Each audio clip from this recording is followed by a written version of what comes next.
राधे राधे दोस्तों, कैसे हैं आप सब। उम्मीद है अच्छे होंगे। मैं भी बहुत बढ़िया हूं। दोस्तों, स्वागत है आपका आपके अपने यूट्यूब चैनल में स्टार्ट विद आदित्य में। तो दोस्तों, जो हम हैं यहाँ पे वो आपके मैंने 15 क्वेश्चन पहले कराए थे, तो हम इस वीडियो में 16वें क्वेश्चन से शुरुआत करते हैं। और दोस्तों, जैसा कि आपको पता है कि यूजीसी नेट का पेपर आपका जुलाई में है। तैयारी बहुत ज़ोरों शोरों से करिए, बहुत कम समय बचा है। हालांकि मैंने आपसे जो बोला था मैं वो आपको अभी तक नहीं दे पा रहा हूँ, लेकिन मैं बहुत जल्द आपको वो दूंगा। तो सबसे पहले दोस्तों चलिए हम क्वेश्चन की ओर चलते हैं और वीडियो एंड तक देखें और चैनल पर जुड़े रहें। तो हो सकता है क्वालिटी इतनी अच्छी नहीं है, क्योंकि फ़ोन से ही मैं आपके लिए वीडियो बनाता हूँ। तो चलिए अगले प्रश्न की ओर चलते हैं। नीचे 2 आधार वाक्य लिखे गए हैं और इन्हें निकले 4 निष्कर्ष भी दिए गए हैं। उस कूट का चयन कीजिए जो आधार वाक्यों अलग और संयुक्त रूप से यह दर्शाए कि ये निष्कर्ष सही रूप से प्रदत्त आधार वाक्यों से ही प्राप्त हुए हैं। आधार वाक्य सभी कुत्ते स्तनधारी हैं। देखिए, इन प्रश्नों को करने के लिए क्या करें, जो आपकी रफ कॉपी मिलती है उस पर वैसे ही सर्कल बनाते जाएं जैसे ये बोल रहे हैं। सभी कुत्ते स्तनधारी हैं, कोई बिल्ली कुत्ता नहीं है। तो बिल्ली कुत्ता नहीं है वो अलग हो जाएगी और सभी कुत्ते स्तनधारी हैं। निष्कर्ष हैं, कोई बिल्ली स्तनधारी नहीं, कुछ बिल्लियां स्तनधारी हैं, कोई कुत्ता बिल्ली नहीं, कोई भी कुत्ता गैर स्तनधारी नहीं। तो आपको बताना है आपके कौन से कूट सही होंगे। तो देखिए, वहाँ ऊपर जो फर्स्ट और सेकंड में जो वो बोल रहा है निष्कर्ष में, वो तो बात हुई ही नहीं है। वो बोल रहा है कि कोई बिल्ली कुत्ता नहीं है और सभी कुत्ते स्तनधारी हैं। तो जो आपका सही उत्तर होगा वो थर्ड और फोर्थ आपका होगा, क्योंकि कोई भी कुत्ता गैर स्तनधारी नहीं है। उसने बोला सभी कुत्ते स्तनधारी हैं, सभी कुत्ते स्तनधारी हैं और बिल्ली अलग होंगी। ठीक है, चलिए अगले प्रश्न की ओर चलते हैं।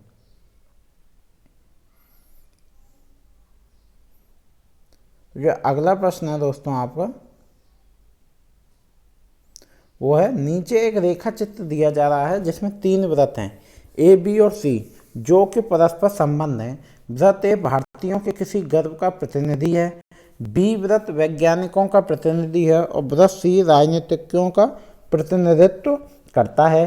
पी क्यू आर एस विभिन्न क्षेत्रों को दर्शाते हैं। उस कूट का चयन कीजिए जो उस क्षेत्र को दर्शाता हो, जिसमें भारतीय वैज्ञानिक जो राजनीतिज्ञ ना हो रहते हों।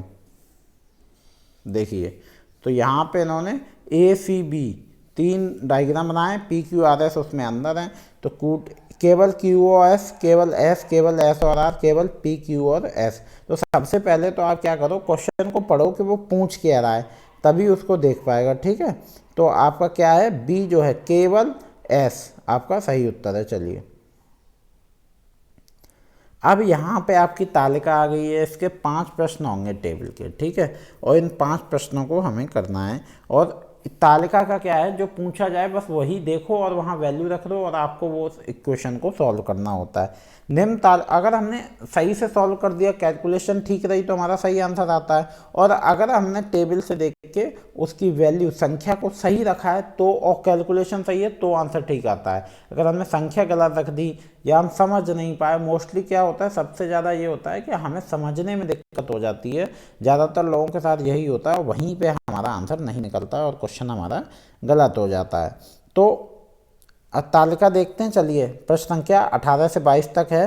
तो वर्ष वर्ष दी हुई हैं, सरकारी नहर, निजी नहर, तालाब, नलकूप तथा अन्य कुएं, अन्य स्रोत कुल।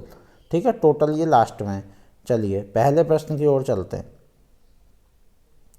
तो 1997-98 ये ईयर आपको ये देखनी है, और 2005-06 से 2005-06 की अवधि में सिंचाई के निम्न में किस स्रोत में अंतर्गत शुद्ध सिंचित क्षेत्रफल में सर्वाधिक कमी प्रतिशत दर्ज हुई। तो यहाँ से लेके यहाँ तक आपको देखना है। तो सरकारी नहर, निजी नहर, तालाब, अन्य स्रोत। जब आप टेबल देखेंगे तो आपको पता चलेगा।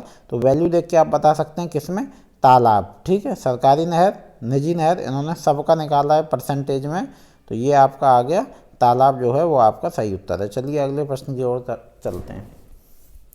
वर्ष 2002-03 से 3-4 के, अब इन 2 वर्ष को देखना है। ठीक है, दौरान किस सिंचाई के स्रोत के अंतर्गत शुद्ध सिंचित क्षेत्रफल में सर्वाधिक प्रतिशत वृद्धि दर्ज की गई। अब यहाँ इन 2 साल में देखो कि वृद्धि कहाँ हुई है। ठीक है, सरकारी नहर, तालाब, नलकूप तथा अन्य कुएं, अन्य स्रोत। तो आपका सही उत्तर हो जाएगा अन्य स्रोत। देखिए यहाँ इन्होंने निकाला भी है परसेंटेज।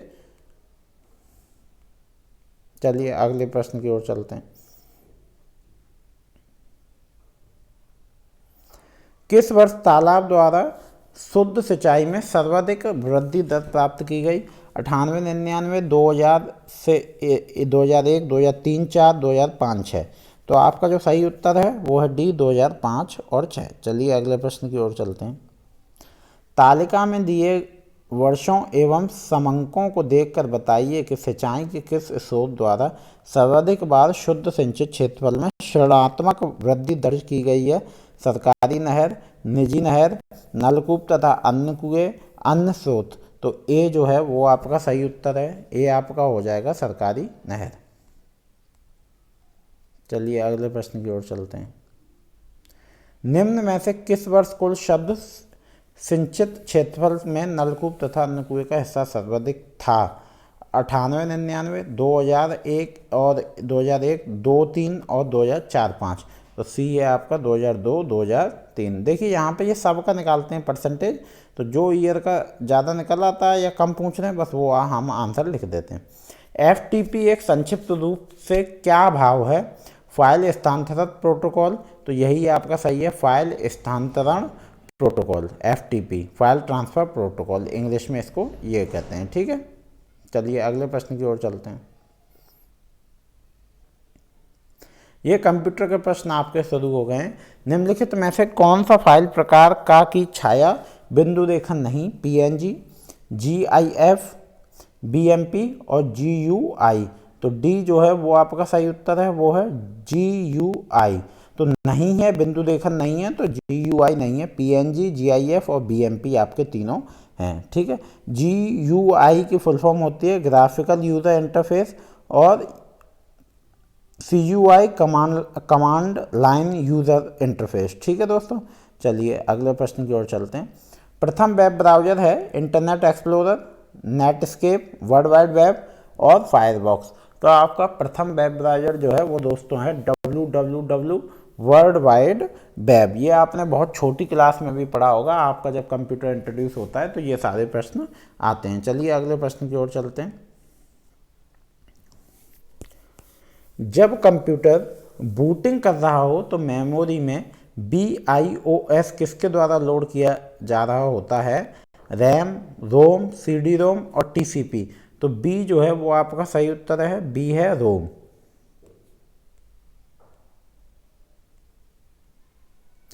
रोम की दोस्तों आपको पता होगा रीड ओनली मेमोरी, रैम आपको पता होगा रैंडम एक्सेस मेमोरी, प्रोम, इप्रोम, ईप्रोम, ये सबको आप जानते होंगे दोस्तों, मैंने आपको पहले ही वीडियोज़ में ये सब बताया। निम्नलिखित में से कौन सा बाकी के 3 के समान नहीं है? MAC address, hardware address, physical address, IP address. तो डी जो है वो समान नहीं है, IP एड्रेस।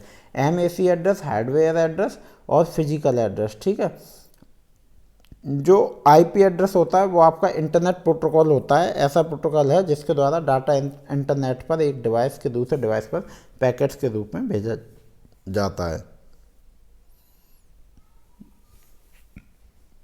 निम्नलिखित में से IP एड्रेस की पहचान कीजिए। तो यहाँ पे जो आपका IP एड्रेस है वो दोस्तों सी वाला है, 202.50.20.148।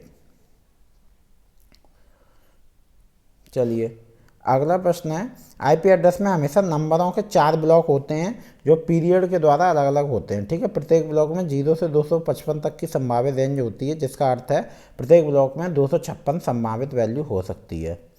चलिए, भारत की जनसंख्या लगभग 1.2 बिलियन है। मान लीजिए कि भारत में, आपके लिए दोस्तों एक क्वेश्चन है कि आप मुझे बताएंगे कि 1.2 बिलियन का क्या मतलब हुआ, कितनी संख्या हो गई। आप मुझे अपने यहाँ की भाषा में बताएंगे कितने लाख हो गए, कितने हज़ार हो गए। ठीक है, तो मान लीजिए कि भारत में बिजली की औसत खपत प्रति व्यक्ति प्रति वर्ष 30 मेगा जूल है। यदि इस खपत को कार्बन आधारित ईंधनों से पूरा किया जाए तो कार्बन उत्सर्जन की दर 15 × 10⁻⁶ किलोग्राम प्रति किलो जूल हो, तो भारत से प्रतिवर्ष कुल कार्बन उत्सर्जन कितना होगा?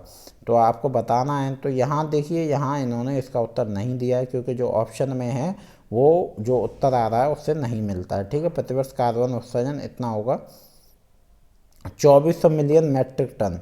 ठीक है, लेकिन वो कन्फ्यूजन में है, इस क्वेश्चन को डिलीट कर दिया गया आयोग ने, तो इसलिए उन्होंने इसको नहीं बताया। वैसे आपका डी सही है। चलिए अगले प्रश्न की ओर चलते हैं। निम्नलिखित नगरों में कौन सा नगर हाल ही के समय में नगरीय कोहरे से सर्वाधिक प्रभावित है? तो ये बहुत पुराना प्रश्न है, तो अब जो अगर आपके लिए ये प्रश्न आएगा तो पुराने के हिसाब से आएगा। ए पेरिस, बी लंदन, सी लॉस एंजलस और डी बीजिंग। तो डी जो है दोस्तों वो आपका सही उत्तर है, डी है बीजिंग। तत्कालीन संदर्भ में चीन का बीजिंग शहर नगरीय शोधे प्रकाशक रासायनिक धूम्र कोहरा या स्मॉग से सर्वाधिक प्रभावित था। ठीक है, तो यहाँ आपका पूरे 30 प्रश्न होते हैं, 15 मैंने उस वीडियो में कराए थे और आगे अगली वीडियो में आपको प्रश्न कराऊंगा। उम्मीद है दोस्तों कि आप चैनल को सब्सक्राइब जरूर करेंगे। मिलते हैं अगली वीडियो में। राधे राधे, धन्यवाद।